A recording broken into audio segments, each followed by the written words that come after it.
오늘 하나님 말씀은 구약 성경 이사야서 제9장입니다. 이사야 제9장은 구약 성경 978페이지에 있습니다. 9장 6절과 7절의 말씀을 봉독해 올립니다. 이는 한 아기가 우리에게 낳았고 한 아들을 우리에게 주신 바 되었는데 그의 어깨에는 정사를 메었고 그의 이름은 기묘자라 모사라 전능하신 하나님이라 영존하시는 아버지라 평강의 왕이라 할 것임이라. 그 정사와 평강의 더함이 무궁하며 또 다윗의 왕자와 그의 나라에 군림하여 그 나라를 굳게 세우고 지금 이후로 영원히 정의와 공의로 그것을 보존하실 것이라. 만군의 여호와의 열심히 이를 이루시리라. 아멘. 사랑과 축복의 메시지 나눕니다. 사랑하고 축복합니다. 사랑하고 축복합니다. 오늘은 구약 성경 이사야서 9장 6절과 7절에 있는 말씀을 중심해서 오실 메시아의 이름이라는 제목으로 말씀을 선포하고자 합니다. 여러분, 저는 과거에 성지순례 하면서 저 이태리 로마를 방문한 적이 있었습니다. 그리고 그곳에서 아주 고전적인 분위기가 풍기는 아름다운 교회 한 곳을 방문한 적이 있는데 그 교회의 벽에는 유명한 성화들이 많이 그려져 있었습니다. 물론 그 성화는 구약 성경에 나오는 여러 신앙의 인물들을 대상해서 그려진 그림이었는데, 예를 들자면 에레미야나 혹은 모세, 그리고 다윗과 이사야와 같은 그러한 신앙의 인물들을 상상으로 해서 그려진 성화였습니다. 그런데 그 그림을 보는 가운데 특이한 점은 그 사람들의 얼굴이 똑같이 한 방향을 주시하고 있다는 점입니다.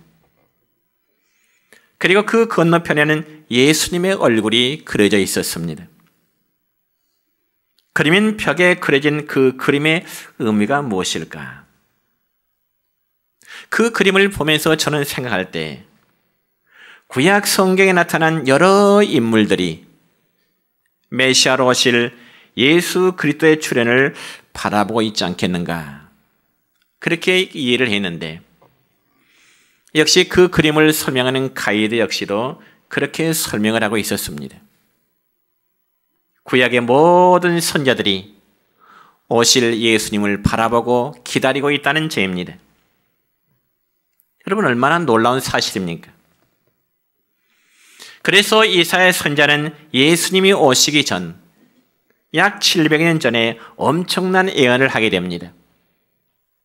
그러면 그 예언이 무엇인가 하니 처녀가 잉태해서 아들을 낳을 것인데 그 아기는 온 세상 사람들의 죄 때문에 고난을 어깨에 짊어질 그분, 바로 예수 그리스도란 예언을 하게 된 것입니다. 그러면서 아기로 오실 예수님에 대해서 여러 가지로 표현을 하고 있는데, 오늘 본문 6절 하반절의 말씀을 보면 이렇게 기록되어 있습니다. 시작. 그의 이름은 기묘자라 모사라 전능하신 하나님이라 영존하시는 아버지라 평강의 왕이라 할 것임이라. 아멘. 그리고 그 아기의 어깨에는 정사를 맸다고 했는데, 이는 우주를 통치하고 역사를 주관하실 만한 그러한 힘을 가지고 계신 분이라는 의미입니다. 그러면 그 아기가 누구신가요? 우리는 두말할 여지가 없이 우리의 주가 되신 예수님이십니다. 그래서 신약성경 마태복음 28장 18절의 말씀을 보면 주님께서는 부활하신 후에 그리고 승천하시기 직전에 제자들을 모아놓고 이런 말씀을 하십니다. 같이 읽습니다. 하늘과 땅의 모든 권세를 내게 주셨으니. 아멘. 그렇습니다. 여러분, 예수님은 실상 하늘과 땅의 모든 권세를 가지고 계신 분이십니다. 그래서 고린도전서 15장 25절의 말씀을 보면 그리스도의 왕되심에 대해서 바울 사도는 이렇게 이제 선포합니다. 시작. 저가 모든 원수를 그 발 아래 둘 때까지 불과 불 왕노릇 하시리니 아멘. 여러분, 성경을 보면 예수 그리스도는 우리의 왕되심을 말씀하고 있습니다. 그러므로 누가복음 1장 32절로 33절 보면은 예수님께서 마리아에게 잉태되는 그날 밤에 천사는 오실 태어나실 예수님에 대해서 이렇게 전해주고 있습니다. 시작. 그가 큰 자가 되고 지극히 높으신 이의 아들이라 일컬어질 것이요 주 하나님께서 그 조상 다윗의 왕위를 그에게 주시리니 영원히 야곱의 집을 왕으로 다스리실 것이며 그 나라가 무궁하리라. 아멘. 여러분, 그 외에도 신약성경 마지막인 요한계시록의 말씀 보면은 요한계시록 절정에 보면 다시 오실 예수 그리스도를 가리켜서 그분은 우리의 왕되심을 말씀하고 있습니다. 그렇습니다. 아기 예수님으로 이 땅 오신 그분은 우리의 왕이십니다.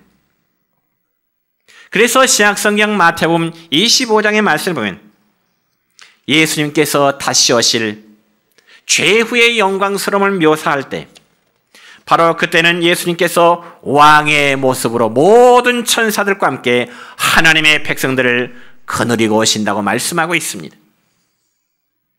그러므로 사랑하는 성도 여러분이여, 성탄절은 아기 예수님이 우리의 왕으로 오심을 선포하는 위대한 사건인 것입니다. 그래서 그날은 천지 창조의 사건과 더불어 위대한 하나님의 이적 사건이라고 그렇게 말씀할 수 있습니다. 분명 아기의 모습으로 오신 예수님은 그 어깨의 세계를 통치하고 모든 이제 사람을 다스릴 수 있는 그 권세, 정사를 어깨에 메었다고 말씀하고 있습니다. 그런데 여러분, 만약에 예수님께서 이 세상의 칼을 가지고 거대한 군대를 거느리고 이 세상에 출현하셨다면 우리는 그분에게 감히 접근하기가 어려울 것입니다. 그렇지만 아기 예수님은 베들레헴의 말 구유에 자신의 거처를 삼고 탄생하시게 된 것입니다. 그렇기 때문에 부자나 가난한 자들이 접근하기 쉽도록 하기 위해서 아기 예수님 그분은 너무 자비롭고 너무 아름다운 아기의 모습을 갖고 이 세상에 찾아오신 그분은 또한 하나님이십니다. 그래서 이사야 선지자는 아기 예수님의 탄생을 예언하면서 놀랍게도 아기의 이름을 5가지로 묘사하고 있는데, 첫째는 예수님의 이름을 기묘자라 그렇게 표현하고 있습니다.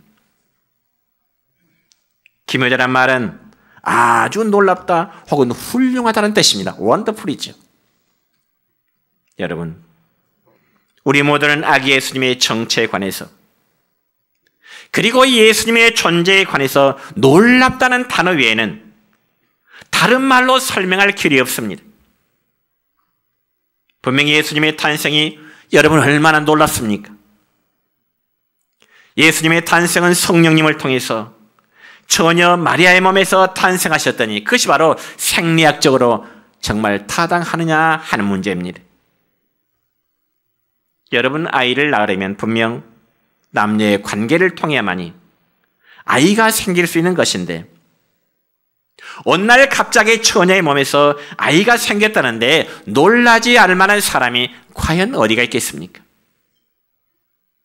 물론 요즘 시대야 처녀가 결혼 전에 아이를 갖고 결혼식에 참여하면 혼숙감 중에 하나라고 하는 잘못된 표현을 하지만은 여러분, 옛날 처녀가 결혼 전에 아이를 가졌다면 집안이 창피하다 그러죠. 그리고 심지어는 쫓아내기도 하지요. 저는 어렸을 때 그런 모습을 본 적이 있습니다, 동네에서. 그런데 마리아는 남자를 가까이 하지 않았음에도 불구하고 그 뱃속에 아이가 생겼으니 얼마나 원더풀할 일입니까? 얼마나 놀랄 만한 일입니까? 뿐만 아니라 예수님의 생애 역시 얼마나 놀랍습니까?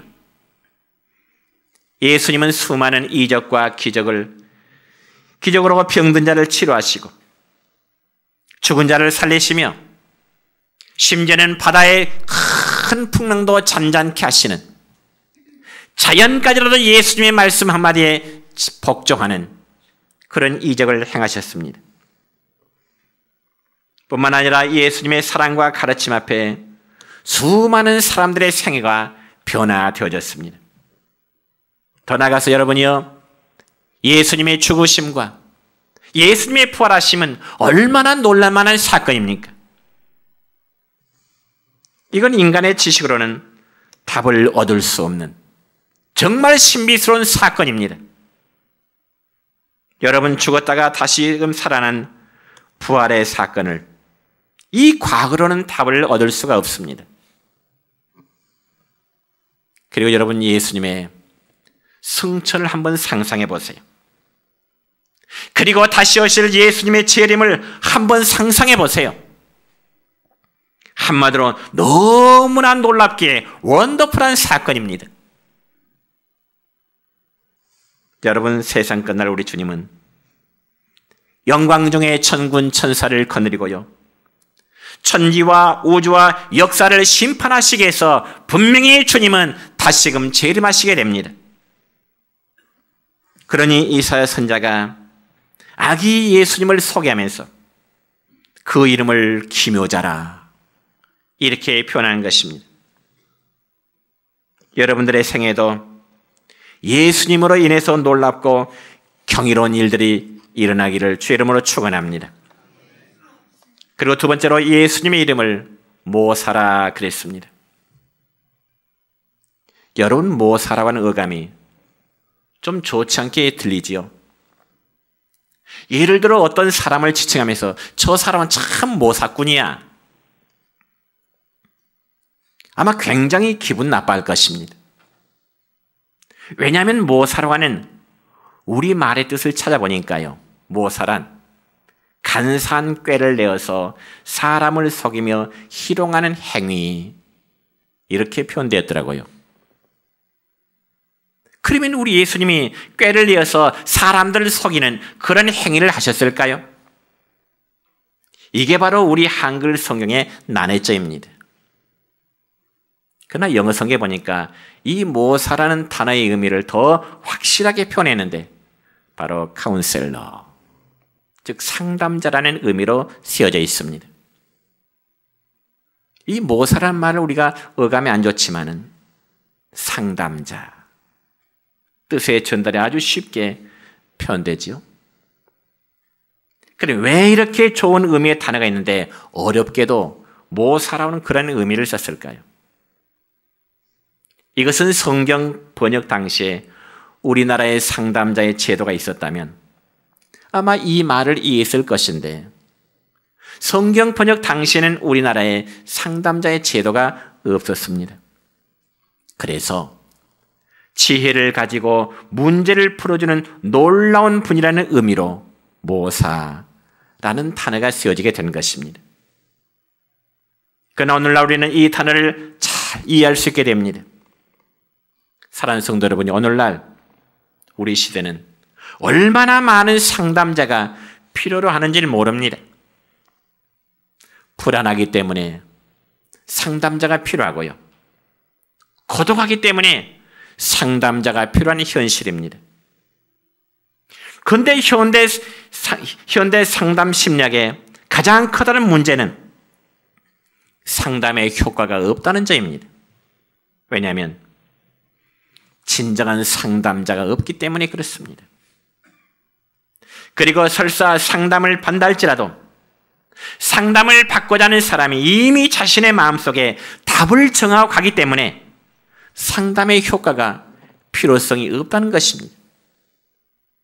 아무리 상담을 해줘도 상담 받고자 하는 사람이 이미 자신의 마음속에 답을 정하고 있어요. 그니 무슨 효과가 되겠습니까?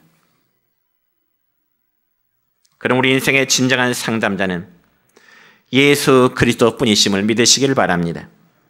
그래서 예수님께서 어느 날 사랑하는 제자들을 모아놓으시고 이런 말씀을 하십니다. 요한복음 15장 13절과 14절의 말씀입니다. 시작. 사람이 친구를 위하여 자기 목숨을 버리면 이보다 더 큰 사랑이 없나니 너희는 내가 명하는 대로 행하면 곧 나의 친구라. 그리고 우리의 친구가 되기 위해서 찾아오신 예수님은 요한복음 14장 18절 말씀 보니까 또 이렇게 말씀하시네요. 뭐라고요? 시작. 내가 너희를 과와 같이 버려두지 않냐고 너희에게로 오리라. 아멘. 또한 마태복음 28장 20절 하반절입니다. 시작. 내가 세상 끝날까지 너희와 항상 함께 있으리라. 아멘. 사랑하는 성도 여러분이요, 우리 예수님은 세상 끝날까지 항상 그를 모든 믿는 성도에게 친구가 되어주심으로 내가 너희의 상담자가 되어주마. 내가 세상 끝날까지 너희와 항상 함께 하겠노라. 근데 문제는 우리가 우리의 죄 문제를 가지고 그분 앞에 내려놓지 않는다는 점입니다. 여러분, 어떤 사람이 상담자를 찾아가서 상담을 받기를 원한다면 그 자신의 마음을 100% 완전히 열어야 됩니다.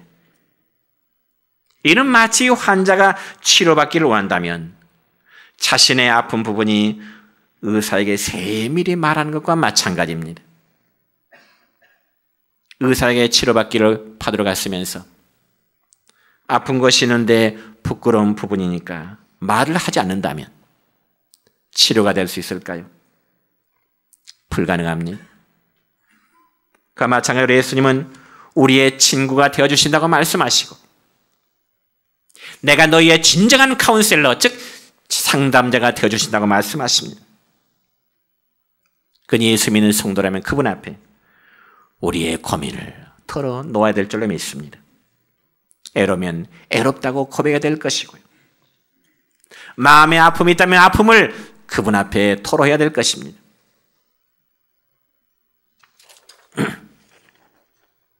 그럴 때 예수님은 우리의 마음을 공감하시게 됩니다.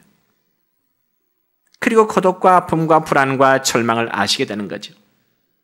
주님은 그의 백성들이 흘리는 눈물의 의미를 아시게 됩니다. 그렇기 때문에 이사야 선지자는 이러한 예수님을 가리켜서 그 악의 이름은 모사라, 즉 상담자라고 예언을 하게 된 것입니다.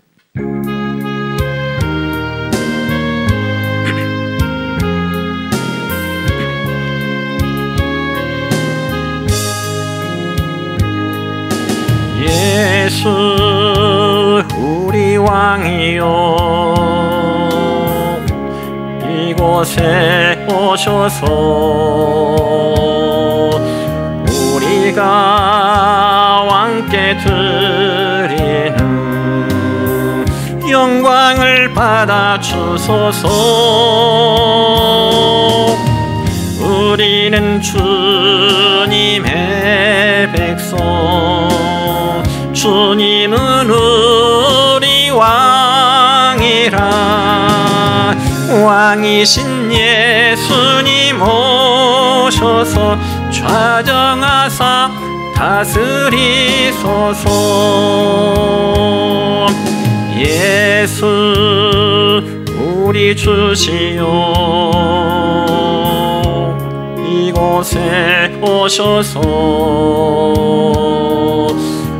우리가 주께 드리는 찬양을 받아 주소서.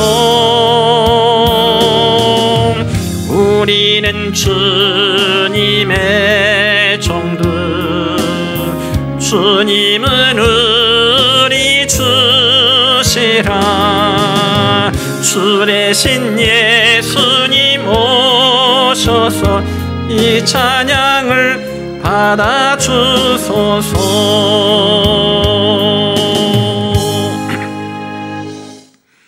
세 번째로 이사야 선지자는 우리 예수님의 이름을 전능하신 하나님이라고 표현하고 있습니다.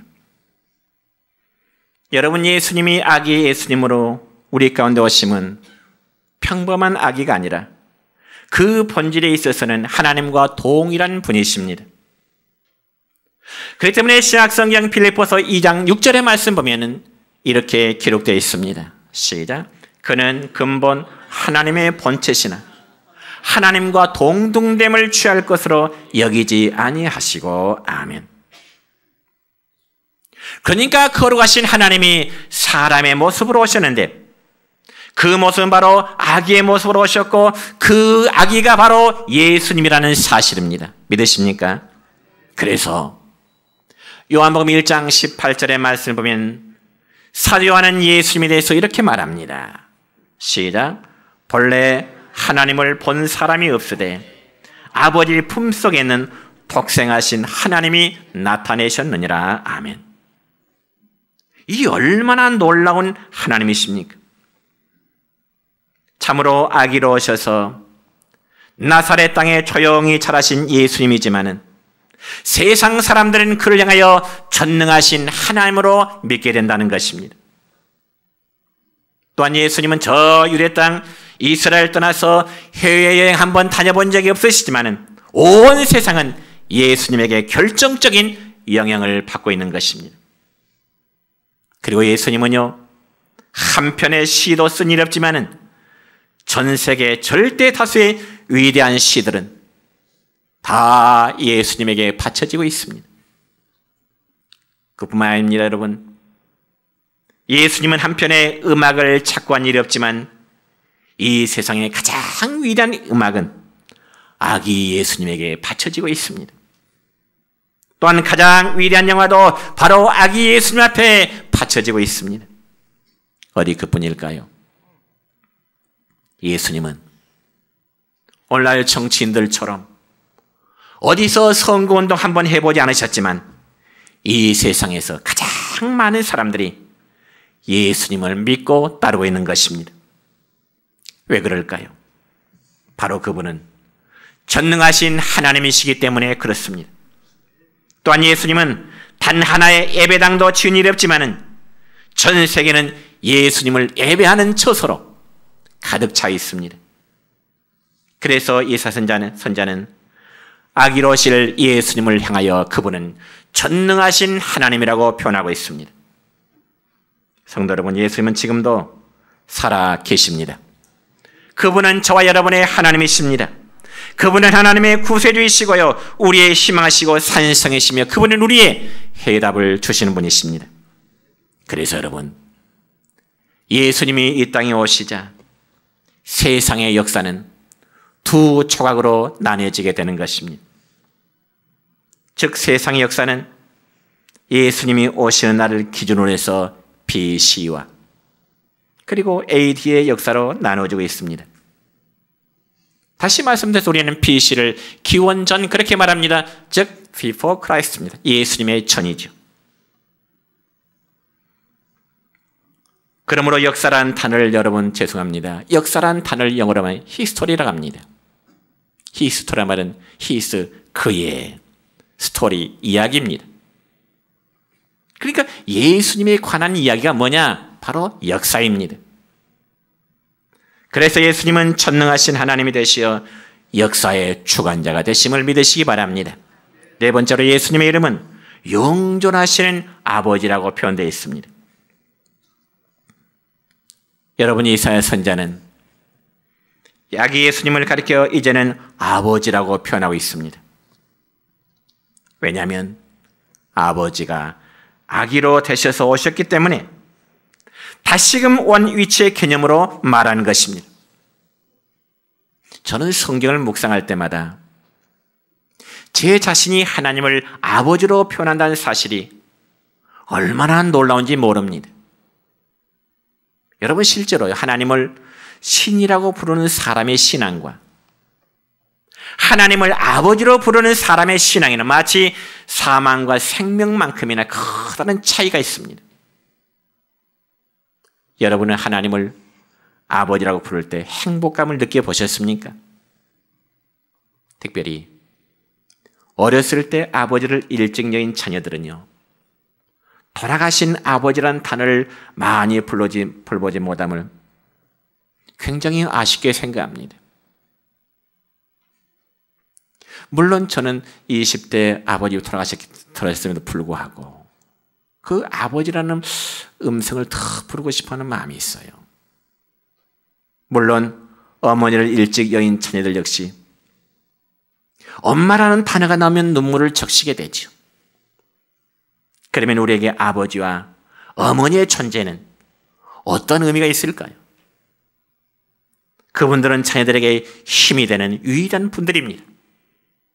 아버지와 어머니는 자녀들에게 힘이 되는, 언덕이 되는, 그늘이 되는 유일한 힘을 가지고 있습니다. 그렇기 때문에 이사야 선지자는 아기 예수님을 성회할 때 그분은 영존하시는 아버지라. 실제로 우리 모두가 예수님을 우리의 마음속에 영접했을 때 영혼의 깊은 곳에서 하나님을 향하여 처음으로 들어지는 우리의 언어가 무엇일까요? 그것은 바로 하나님 아버지입니다. 여러분 생각해 보세요. 아기에게 있어서 아버지의 존재는 커다랗고 정말 든든한 언덕과도 같습니다.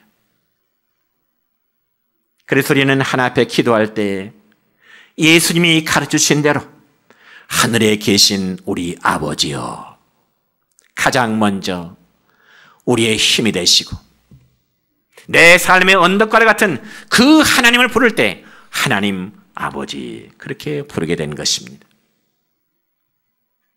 다섯 번째로 이사야 선지자는 예수님의 이름을 표현할 때 평강의 왕이라, Prince of Peace, 평강의 왕이라 그렇게 표현합니다. 여러분, 중세시대 어느 수도원 앞에서 신부 복장을 한 낯선 사람이 기웃거리면서 수도원을 바라보고 있었습니다. 그자 관리인이 나가서 문을 열고 당신은 누구십니까? 물었습니다.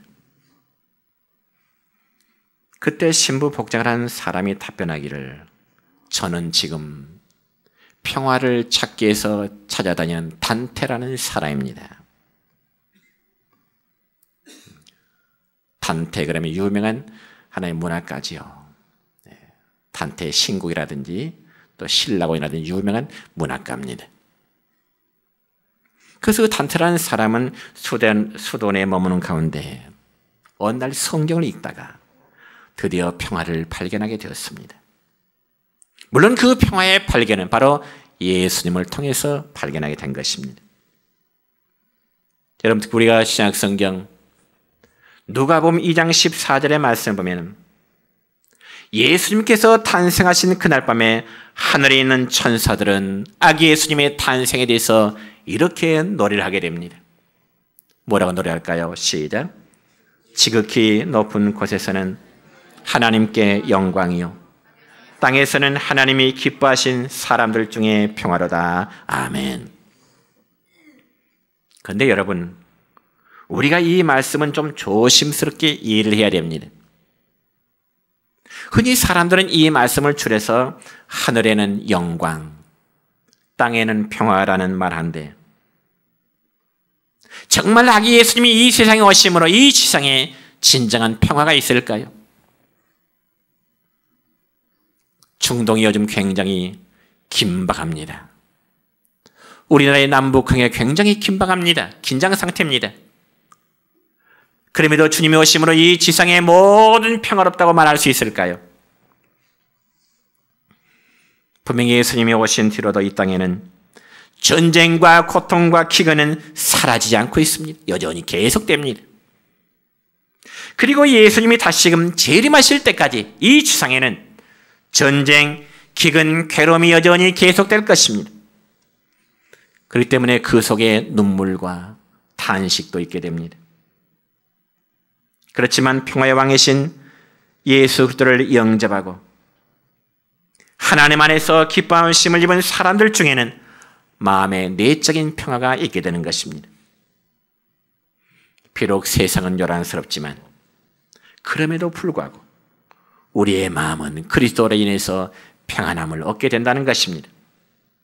물론 그렇다고 해서 예수 믿는 그리스도인들이 이 세상에서 전혀 크고 작은 비극을 당하지 않는다, 항상 평안함만 있다, 그런 의미는 아닙니다. 예수 믿는 성도들도 때로는 이 땅에 사는 동안에 슬픈 비극을 당하기도 합니다. 그렇지만 요한복음 16장 33절에 보니까 주님은 그림에 있는 모든 성도들에게 이런 말씀하십니다. 시작. 세상에서는 너희가 환난을 당하나 담대하라. 내가 세상을 이겼노라. 아멘. 그러면서 주님은 또 계속해 말씀하십니다. 요한복음 14장 27절에 보니까 주님은 우리에게 평안을 주신다고 이렇게 말씀하시네요. 시작. 평안을 너에게 끼치노니 곧 나의 평안을 너희에게 주노라. 내가 너희에게 주는 것은 세상이 주는 것과 같이 아니하니라. 아멘. 소란함과 고통과 난리 속에서도 참 그리스도는 평안을 누릴 수가 있습니다. 왜냐하면 그것은 주님이 놀라우신 평안으로서 아무도 빼앗을 수 없는 평안을 우리에게 주셨기 때문에 그렇습니다. 그래서 지구상에 있는 모든 사람들이 사라에 머무르신 아기 예수님에서 바로 알고 예수님 앞에 무릎을 꿇는 날 이 땅에는 진정한 평화가 도래하게 될 것입니다. 그리고 평화의 왕이신 예수님이 저와 여러분의 마음속에 임하실 때 우리는 세상 사람들이 알지 못하는 주님이 주시는 평안의 비밀을 알게 될 것입니다. 이제 말씀했습니다. 탄생하실 예수님의 이름에 대하여 이사야 선지자는 그분은 기묘자, 모사, 전능하신 하나님, 용존하시는 아버지, 그리고 평화의 왕으로 표현하고 있습니다. 비록 우리에게는 세상에 살아간 동안에 괴로움과 고통과 절망과 때로는 탄식이 있을 수 있습니다. 그렇지만 우리는 행복할 수 있습니다. 그리고 편안할 수 있습니다. 바라기는 우리 모두의 심령에 예수님이 왕으로 임하시기를 축원합니다. 그렇게 함으로써 감사와 감격으로 맞이하는 성탄, 행복한 성탄, 기쁨과 소망의 성탄절 되시기를 주님의 이름으로 축원합니다.